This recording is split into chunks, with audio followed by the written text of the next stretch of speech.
Officiated. Without objection.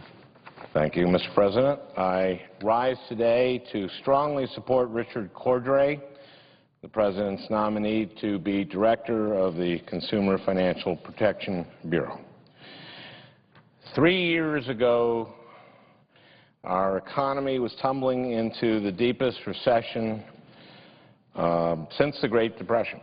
In the fall of 2008, the stock market was plummeting, unemployment was skyrocketing, and there were daily reports of yet another financial institution crumbling. Our economy was in a chaotic tailspin. That was only 3 years ago. Today, we're in a slow and tenuous recovery. Unemployment is still way too high. Millions of Americans are out of work and have been for some time. Long-term unemployment is staggeringly high. Retirement accounts are still reeling. Yet in the halls of Congress, we are dominated by discussions of our nation's debt and deficit. In fact, we're doing little else. Now, these discussions are necessary. We need to tackle our deficits and our long-term debt. But as we do, we shouldn't lose sight of how we got here. The lessons we learned in the aftermath of the 2008 crash shouldn't be so quickly forgotten. The crash of 2008 was driven in no small part by unfair practices in the mortgage industry, which led to many consumers being trapped in loans they didn't understand and couldn't afford. It should come as no surprise that this was a result of increasing deregulation of the banking industry.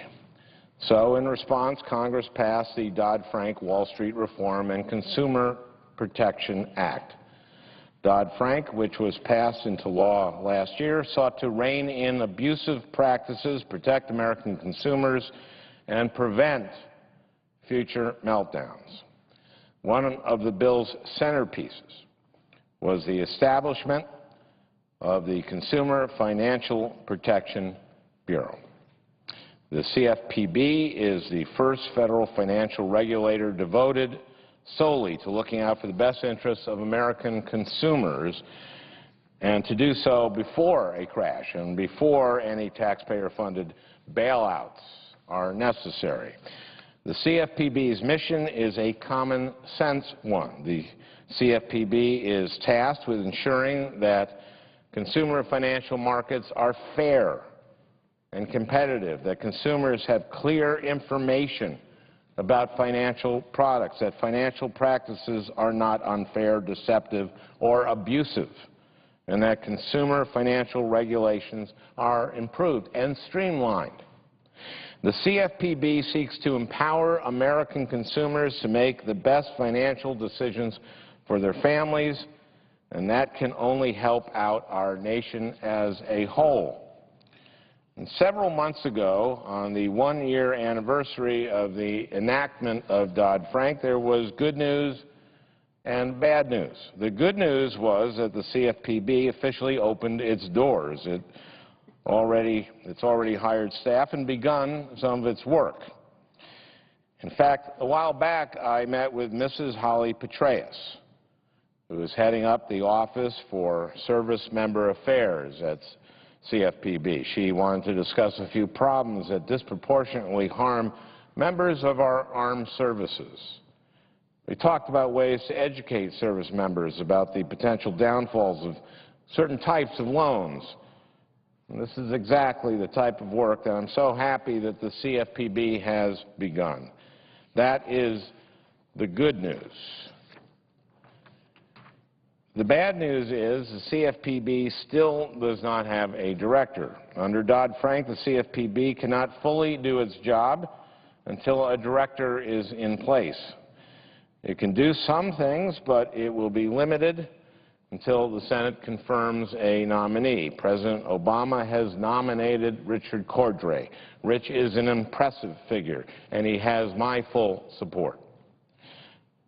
Rich Cordray has been on the front lines protecting homeowners from risky and sometimes illegal practices of mortgage servicers.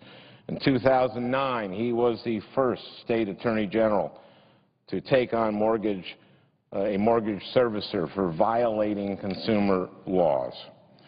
And last year, he continued his strong record of standing up for homeowners when he represented the people of Ohio against GMAC Mortgage for signing thousands and thousands of affidavits allowing foreclosures to proceed, despite the fact that nobody at the company had any knowledge of these cases. So I want Rich Cordray at CFPB putting his previous expertise to work. During his tenure as Attorney General, he also took on the credit rating agencies on behalf of Ohio's pensioners. Because of the rating agencies' reckless behavior, hardworking Ohioans lost over $450 million from their pensions. Rich Cordray is exactly the kind of strong consumer advocate that CFPB needs. Further compounding the bad news is that most of my colleagues on the other side of the aisle have vowed to oppose any nominee until the CFPB is substantially altered, literally any nominee. They claim that changes to the CFPB need to be made before they'll even look at a nominee. The proposed changes supposedly rectify the, quote, unprecedented authority granted to the CFPB and impose, quote, real checks on that authority. In fact, the CFPB is subjected to unprecedented limitations. It is the only banking regulator whose rules are subject to veto power by a group of other regulators, the only banking regulator subject to Small Business Regulatory Enforcement Fairness Act panels, and the only banking regulator with a budgetary cap. We already had this debate. During the consideration of Dodd-Frank last year, there were attempts to weaken the CFPB, and those attempts were defeated. Now the people who lost that debate are taking a second crack at consumers and trying to bring down this bureau. Only this time, instead of debating on the Senate floor, they're hijacking the advice and consent function of the Senate. Is that really a precedent that we want to set? I don't believe that's what the founders of this great nation conceived when they gave this function to the Senate. I urge my colleagues instead to consider this nominee on his merits. Rich Cordray has demonstrated that he is looking out for middle-class families. He's looking out for homeowners who have been scammed by mortgage servicers. He's looking out for pensioners who've lost their pensions at the hands of Wall Street recklessness. He has been endorsed by former Republican U.S. Senator and current Ohio Attorney General Mike DeWine. He is exactly the type of person we need at the helm of this critical bureau, and this bureau can't do its job until he is confirmed. I hope that my colleagues will reconsider their position and instead do what's right for American consumers. I hope my colleagues will join me in supporting Rich Cordray to be the first director of the Consumer Financial Protection Bureau. Thank you, Mr. President. I yield the floor, and I would suggest the absence of a quorum. Clerk will call the roll. Mr. Akaka.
This year. Without objection.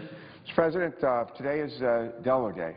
Something important for our state and our nation occurred December 7th, 1787. And Senator Coons is here, and I just want to ask him to take a moment and maybe share with our colleagues what that was all about.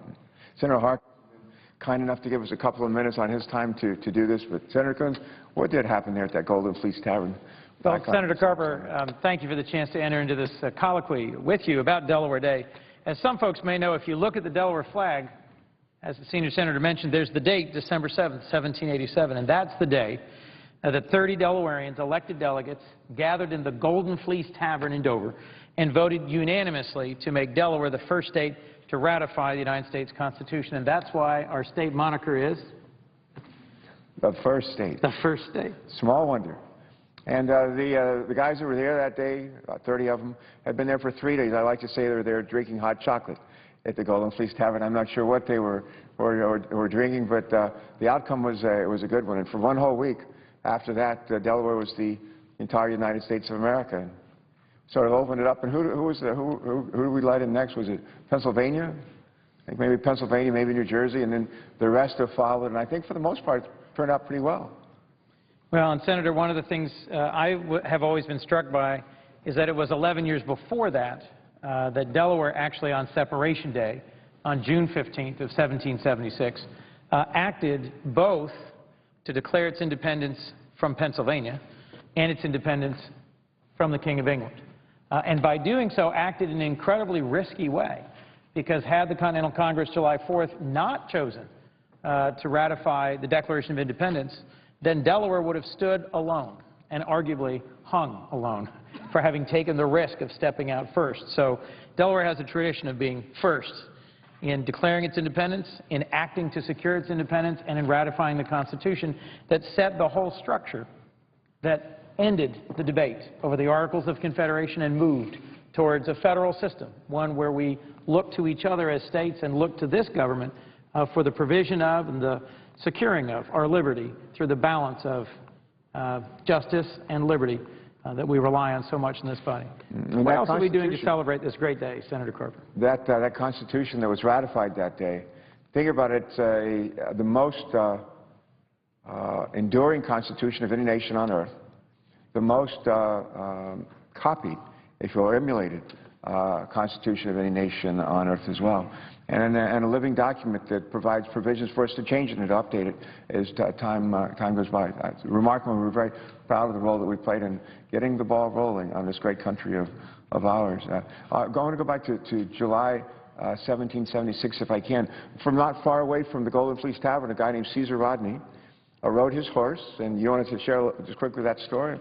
Made it possible for our delegation to be represented in Philadelphia and for us to commit to the Declaration of Independence by breaking a tie between the other representatives of Delaware in the Continental Congress. And so And if you look at the back of the Delaware coin, you say, why is Paul Revere on the back of the Delaware coin? That's not Paul Revere. That's Caesar Rodney, riding his horse from Dover, if you will, to Philadelphia.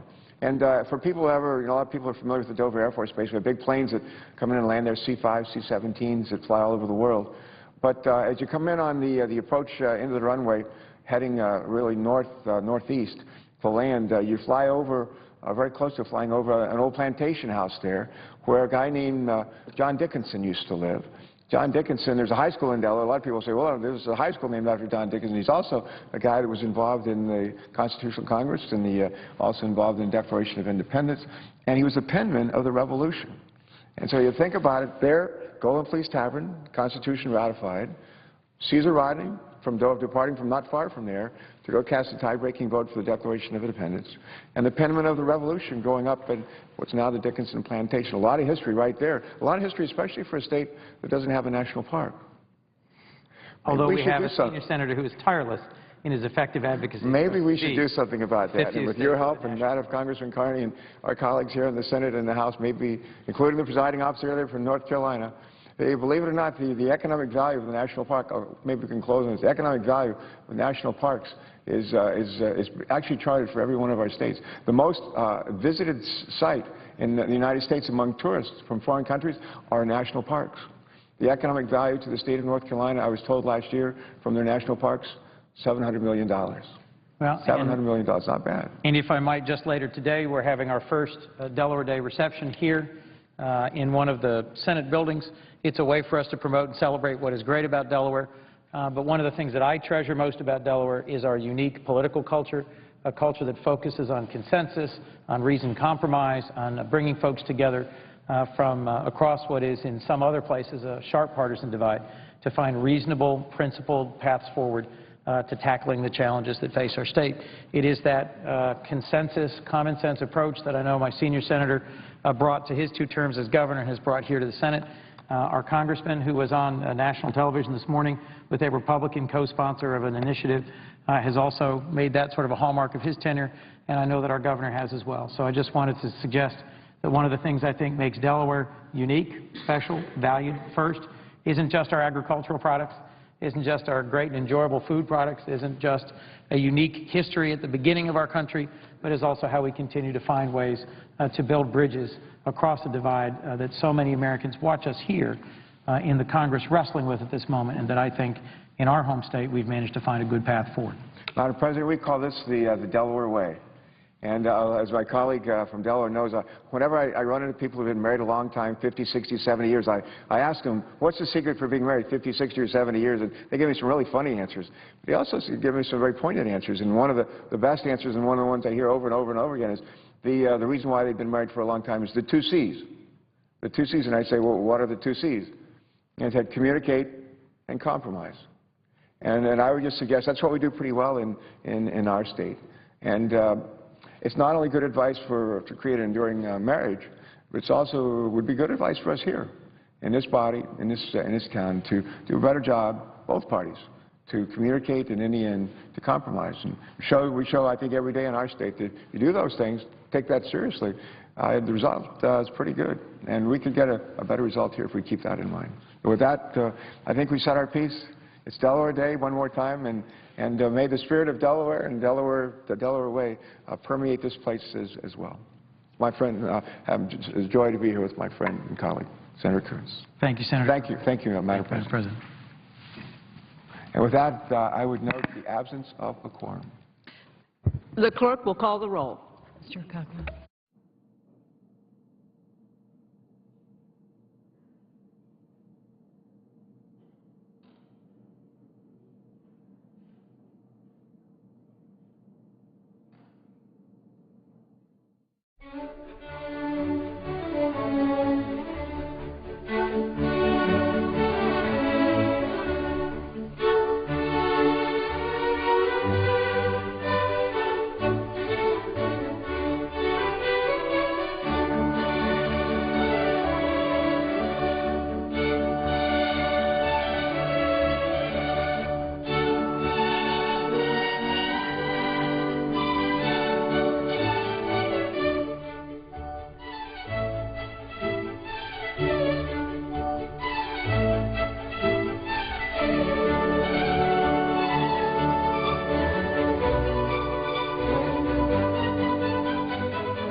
First, I ask that the quorum call be rescinded. Without objection.